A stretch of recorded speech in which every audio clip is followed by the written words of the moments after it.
साल 1903 बिहार के लोगों ने नील की खेती हमेशा के लिए बंद कर दी और इसके बाद चीनी का स्वाद तिरहुत क्षेत्र को मिला। जब धीरे धीरे चीनी मिल कमीशन को 1914 में दरभंगा के लोहट और रैयाम और पश्चिम चंपारण के लौरिया में चीनी का उत्पादन शुरू हुआ।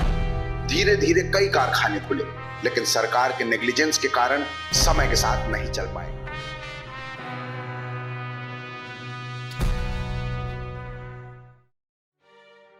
ये मिल वही चला सकता है, कोई माँ का बेटा अगर पैदा लिया हिंदुस्तान में तो वही चला सकता है। ये पूरा एरिया, ये पूरा दृश्य जो आप देख रहे हैं, उजड़ा हुआ जंगल नुमा ये जगह, जहाँ पर आते हुए भी डर लगेगा, आना भी नहीं चाहिए। हम लोग तो आ गए क्योंकि आप लोगों को हमें ये तस्वीरें दिखानी थी। ये फैक्ट्री को तो साजिश से बंद किया गया या नेता लोग किए। कभी ये नॉर्थ बिहार के अर्थव्यवस्था का रीढ़ हुआ करता था, सरकारी नीतियों की वजह से फिलहाल ये जंगल में तब्दील हो चुका है। चीनी मिल जब बंद हुआ, नौकरी जब चली गई आपके शौहर की, उसके बाद उन्होंने क्या किया? वो बैठ गए घरे पर। इसमें 3 किस्म के लेबर थे। एक कैजुअल थे कि आज परमानेंट हो जाएंगे, कल मगर परमानेंट छुट्टी ही हो गई। रैयाम चीनी मिल जो बिहार की अर्थव्यवस्था का रीढ़ था, आज़ादी से पहले 33 चीनी मिल बिहार के अंदर थे और बिहार लगभग देश में जितनी भी चीनी का प्रोडक्शन होता था 40% कंट्रीब्यूशन बिहार का था। रैयाम चीनी मिल उनमें से एक महत्वपूर्ण मिल था, लेकिन 1994 में इसका ऑपरेशन बंद हो गया। कारण बहुत सारे थे। लालू यादव का राज था, कीमतें चीनी की बहुत ज़्यादा मिल नहीं रही थी और जो कॉस्ट था प्रोडक्शन का वो बहुत ज़्यादा हो गया था। 1990 के दशक में बहुत सारे चीनी मिल बंद हुए, रैयाम चीनी मिल उनमें से एक था। हम रैयाम चीनी मिल के प्रांगण में ही हैं और ये प्रांगण है रैयाम चीनी मिल के जीएम के आवास का। जनरल मैनेजर इसी आवास में रहते थे।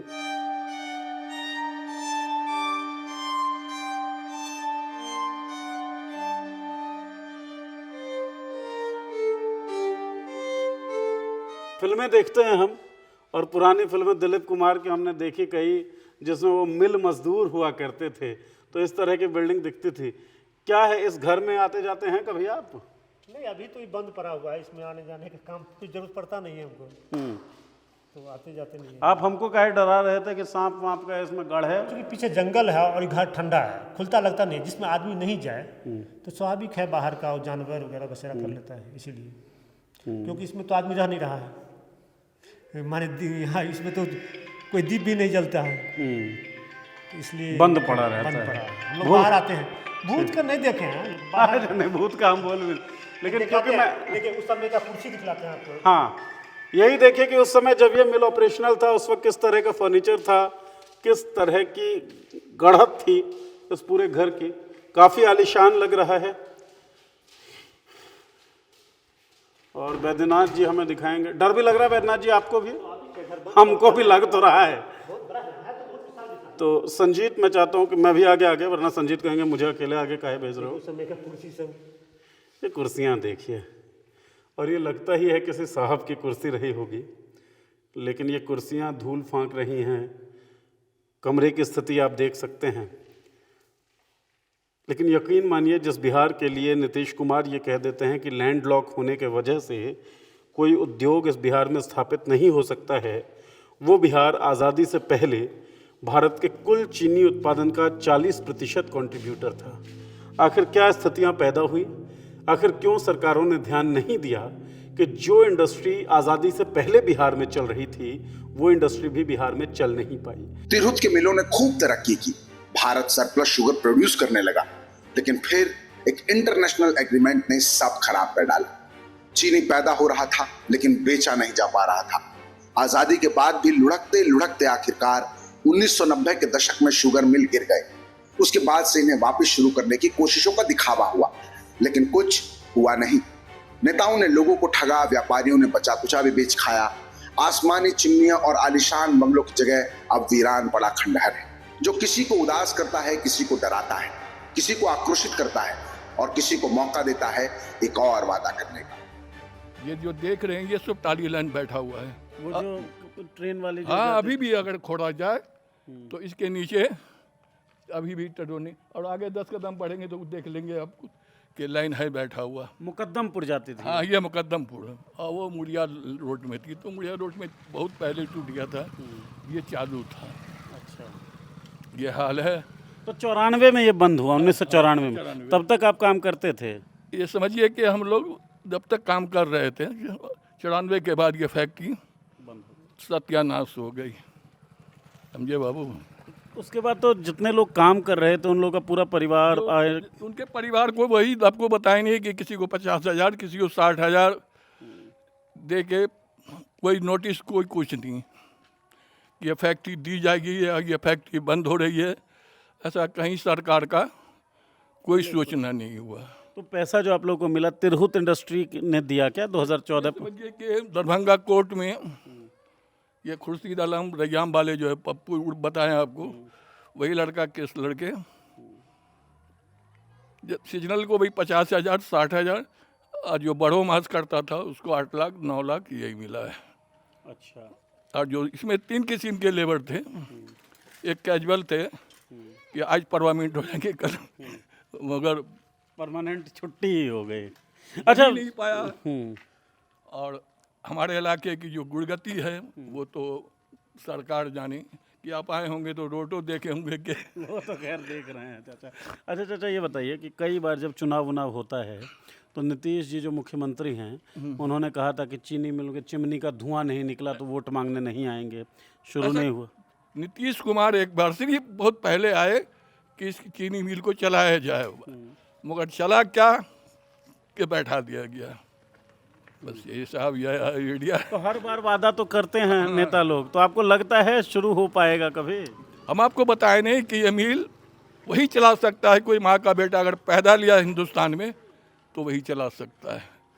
जब अरबों खरबों की ये मशीन थी और उसको कवाड़ा में बेच दिया तिरहुत वालों ने, तो अभी कोई भी जो बनाएगा तो हमारे ऐसे है या कोई गरीब आदमी का बच्चा नहीं बना सकता है। जब आपके पिताजी काम कर रहे होंगे तो आय का सबसे मुख्य सोर्स ये रहा होगा।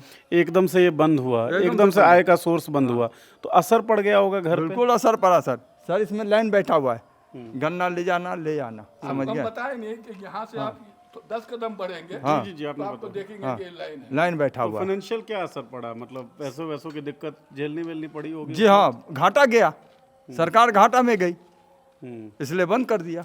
उसको बेचने के बंद करने के बाद बेच लिया। बंद करने के बाद आपके पिताजी ने क्या किया? हमारे पिताजी गुजर गए।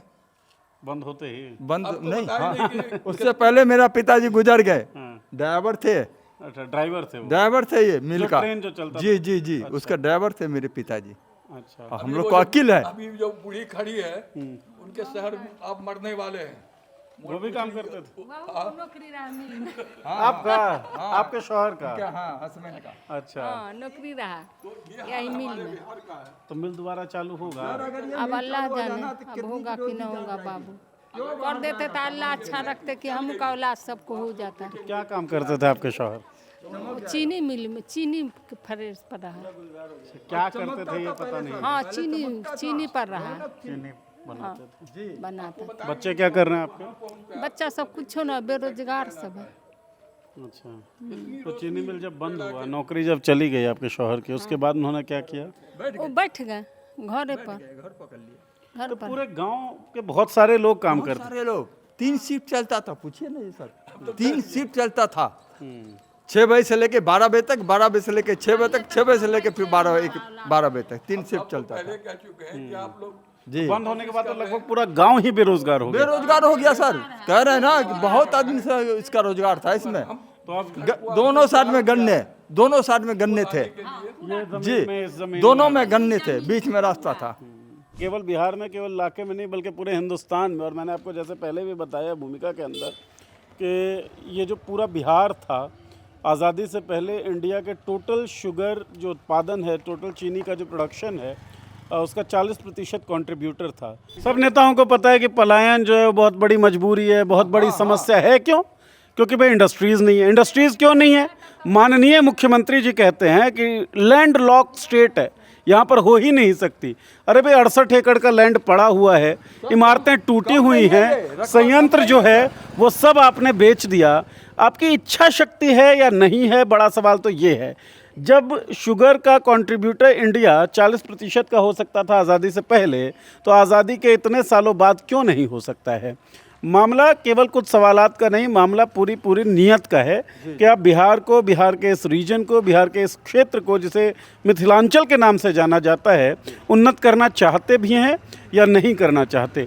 क्यों परिवार के परिवार बेरोजगार हो गए, क्यों परिवार का परिवार पलायन कर रहा है, ये सवाल बहुत ताज़ा भी है, बहुत गंभीर भी है और हमेशा से चला आ रहा सवाल है। क्या किया तिरहुत इंडस्ट्रीज़ ने रैयाम चीनी मिल के लिए? शुरुआत किया, बाउंड्री वाल का काम किया, कुछ काम शुरू करना किया, लेकिन उतने बड़े पैसे वाले नहीं थे, इंडस्ट्रियल नहीं थे, अनुभव भी नहीं था उनका। बीच में ही कमज़ोर पड़ गए पैसा की वजह से और नहीं लगा पाई।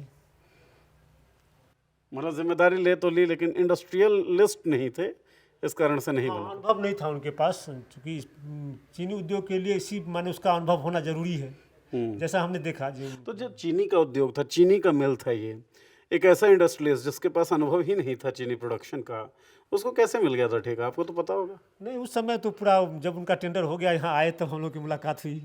अच्छा। तो बड़ा जोश खरोश से शुरू हुआ, जो यहाँ पर लग गया। हम लोग यहाँ के पूरा किसान भी उनके साथ पूरा साथ था, पूरे स्क्रैपिंग में जो यहाँ नया मिल लगाया तो अच्छी बात है। किसानों में एक बहुत उत्सुकता जगी, लेकिन फिर वैसा का वैसा ही रह गया। अच्छा, 1994 के समय का ही है? हाँ, उस समय 94 नहीं, उससे पहले का ना। हाँ, 1994 तो बंद हो गया, मतलब जब तक ये चल रहा था मिल लगा उस समय बना होगा। हाँ, तो ये सब वही स्ट्रक्चर है पहले वाला। और वो जो आप दीवार दिखा रहे हैं यहाँ पर, दीवार नहीं, ई वाला चिमनी है। वो दीवार वाला तो जनरेटर हाउस था। वो जनरेटर हाउस था। अच्छा, ये सब चिमनियों का है स्ट्रक्चर। चिमनी वाला धुमका वाला है ना, इसी पर चिमनी खड़ा था। ठीक। और ट्रॉली लाइन उधर जंगल है, उधर नहीं जा पाइएगा। तो ट्रॉली लाइन थी, 2 फीट के गॉजेस थे। एक तो मुकद्दमपुर तक जाता था, जो 14 किलोमीटर लंबी सड़क थी, लंबी लाइन थी ट्रेन की, और एक सकरी तक जाते थे, 10 किलोमीटर लंबी लाइन थी। 2 फीट का गॉज था स्मॉल, और अलग अलग जगहों से वहाँ ईंख भर के आती थी वो ट्रेन्स, यहाँ पे उतारी जाती थी, प्रोसेस होता था। ये स्ट्रक्चर्स आप समझिए कि किसी समय में 1994 तक बल्कि धुआं निकला करता था इन चिमनियों से, और धुएं की शक्ल में बिहार, ख़ासतौर पे नॉर्थ बिहार के अर्थव्यवस्था की रीढ़ जो है वो मजबूत होती थी। कई घरों का चूल्हा जलता था इन चिमनियों के धुएं से। लेकिन 1994 में सरकार की नीतियां कहिए, बढ़ती हुई महंगाई कहिए, रॉ मटेरियल का खर्चा कहिए, या फिर चीनी की कीमतों का कम होना कहिए, बहुत सारे कारकों की वजह से ये चीनी मिल बंद हो गया।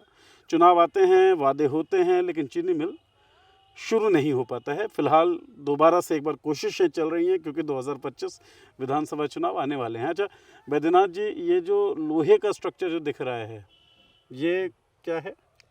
ये तिरहुत इंडस्ट्री गुड़ प्लांट, एक छोटा प्लांट, जब लोन नहीं हुआ उस समय, तो अपन जितना उनका पास पैसे था उससे गुड़ प्लांट लगाने जा रहे थे। सीए थे ये तिरहुत इंडस्ट्री में? सीए थे। चौधरी साहब, क्या नाम था पूरा? प्रदीप चौधरी। प्रदीप चौधरी। तो प्रदीप चौधरी 2010 में एक्वायर किया था तिरहुत इंडस्ट्रीज़ लिमिटेड ने इस पूरे लैंड को, कि रैयाम चीनी मिल को वो रिवाइव करेगी, लेकिन रिवाइव कर नहीं पाई। पैसों की तंगी आ गई। पीएनबी से लोन होना था। बैद्यनाथ जी जो केयर टेकर हैं, उनका ये कहना है कि पीएनबी से लोन होना था, लेकिन उसी वक्त नीरव मोदी वाला केस जो है वो चल निकला और पीएनबी ने लोन देने से मना किया। पैसों की दिक्कत आई। उन्होंने सोचा कि एक छोटा सा मिल ही तैयार करते हैं जहां गुड़ बनाया जा सके, चीनी ना सही गुड़ ही बना लें, और उसके लिए स्ट्रक्चर जो है वो खड़ा किया भी गया। हमारे साथी संजीत आपको दिखा भी रहे हैं ये सारे फुटेज लोहे के स्ट्रक्चर्स। तो गुड़ वाला जब खड़ा किए, सोचे कि भाई पैसा नहीं है, गुड़ ही बना लेते हैं, तो वो क्यों नहीं चल पाया? उस समय उनका देहांत हो गया। इतना काम चल रहा था यहाँ साइड पे, उस समय चूँकि उनका देहांत हो गया, तो फिर उनका एक लड़का था जो नहीं उसको देख रेख कर सके। तो बहुत सारी कोशिशों के बाद अंत में उन्होंने सोचा कि गुड़ मिल शुरू करते हैं। शुरू करने लगे तो रहे नहीं। रैयाम चीनी मिल नॉर्थ बिहार के अर्थव्यवस्था की रीढ़ थी, जो 1994 में बंद हो गई। इसके बाद चुनाव दर चुनाव काफ़ी वादे हुए। नीतीश कुमार जब पहली बार चुनाव जीतकर आए, उससे पहले उन्होंने वादा किया था कि शुगर मिल्स को रीओपन करेंगे। रैयाम चीनी मिल में आए तो उन्होंने कहा कि अगर चिमनी का धुआं नहीं निकला तो मैं वोट मांगने नहीं आऊँगा। 2005 के बाद से लगातार नीतीश कुमार बिहार के मुख्यमंत्री हैं, लेकिन रैयाम चीनी मिल धुआं तो छोड़िए, चिमनी के इंतजार में भी है। 2010 में तिरहुत इंडस्ट्रीज लिमिटेड को जिम्मेदारी सौंपी गई। कहा गया कि भाई टेंडर आपको मिल चुका है, अब इस चीनी मिल को आप स्टार्ट करिए। लेकिन तिरहुत इंडस्ट्रीज लिमिटेड स्टार्ट नहीं कर पाई ऑपरेशंस इस चीनी मिल में। इसके बाद एक छोटा संयंत्र लगाने का उसने सोचा कि भाई चीनी नहीं बना सकते तो गुड़ ही बना लेते हैं, इसलिए छोटा संयंत्र स्टार्ट करने की कोशिश की, लेकिन वो भी चल नहीं पाया। 2025 के विधानसभा चुनाव आने वाले हैं। एसबीआई कैप्स को आदेश दिया गया है कि रीएवेल्युएट किया जाए रियाम चीनी मिल को और पुनर्मूल्यांकन किया जाए इसका कि भाई एसेट्स की वैल्यू कितनी है, एसेट्स का मूल्य कितना है। एक बार फिर से ये बातें चल रही हैं कि ये चीनी मिल शुरू होगा, लेकिन हजारों परिवार, हजारों किसान जो लाभान्वित होते थे 1994 तक चल रहे इस रियाम चीनी मिल से, शायद उनका इंतजार भी खत्म हो चुका है, शायद उनके इंतजार की उम्मीदें भी खत्म हो चुकी हैं। ये चीनी मिल कब शुरू होगा, ये पूरा मिथिला जानना चाहता है, पूरा बिहार जानना चाहता है।